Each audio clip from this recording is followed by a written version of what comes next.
Hello and welcome to English tutorial session by Wizert. Today's lesson: Introduction to Phrasal Verbs. What is a phrase? A small group of words standing together as a conceptual unit, typically forming a component of a clause. In simple words, phrase is a group of words.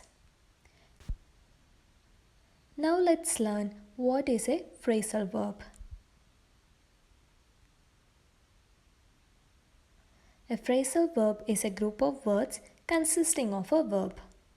For example, the rocket took off with a great sound. Here, took off is the phrasal verb. It has a verb took in it. There are many types of phrasal verbs. The first type of phrasal verb, a verb followed by an adverb. Look at this example. Nancy picked up the coin. Here, picked up is the phrasal verb. In this, the verb picked is followed by an adverb up.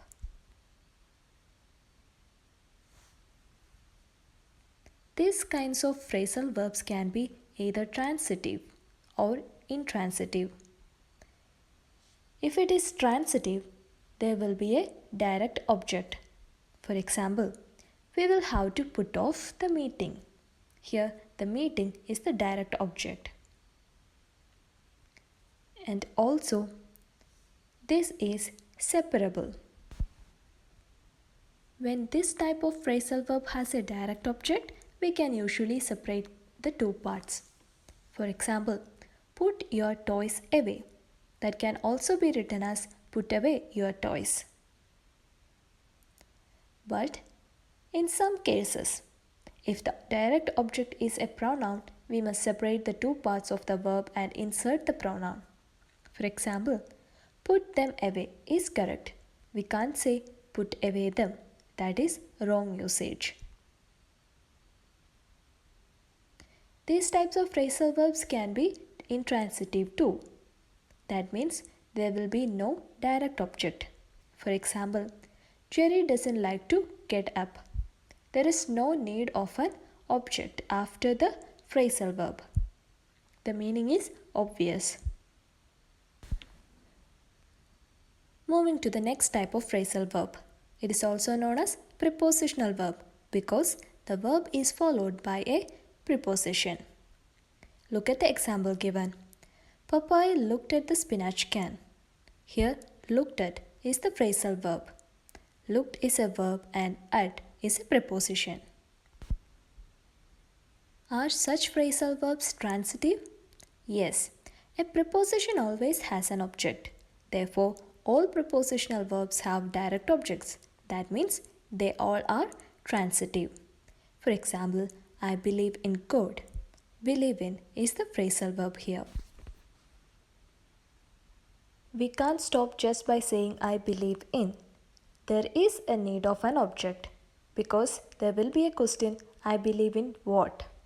So, an object is necessary there. Prepositional verbs cannot be separated. That means we cannot put the direct object between the two parts. For example, he is looking after the baby. We can't write it as he is looking the baby after.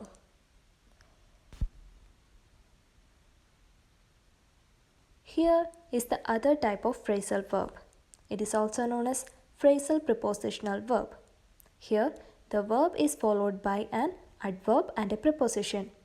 Look at the example. I look forward to our next meetup.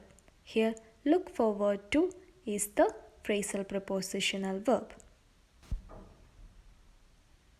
In this, look is the verb, forward is the adverb and to is the preposition.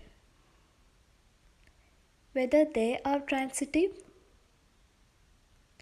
Of course they are transitive because phrasal prepositional verbs end with a preposition. So there is always a direct object. That means they are transitive. Another example, we have ran out of gas. Without the object gas there, the sentence would be incomplete. These types of phrasal verbs are inseparable. Phrasal prepositional verbs cannot be separated. Look at this example. I can't put up with your attitude. It can't be written as I can't put up your attitude with, or I can't put your attitude up with. In some cases, phrasal verbs give literal meaning. For example, he looked up in the sky. Here, looked up means looking upwards. Look at another example.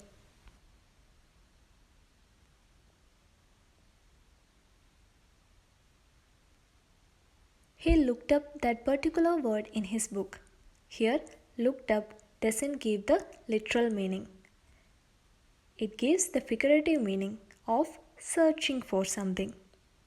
In some cases, phrasal verbs give figurative meaning. Actually, the sentence means he searched for that particular word in his book. We were talking about phrasal verbs and types of phrasal verbs. To know more about phrasal verbs, visit www.wizert.com. Thank you for watching this video.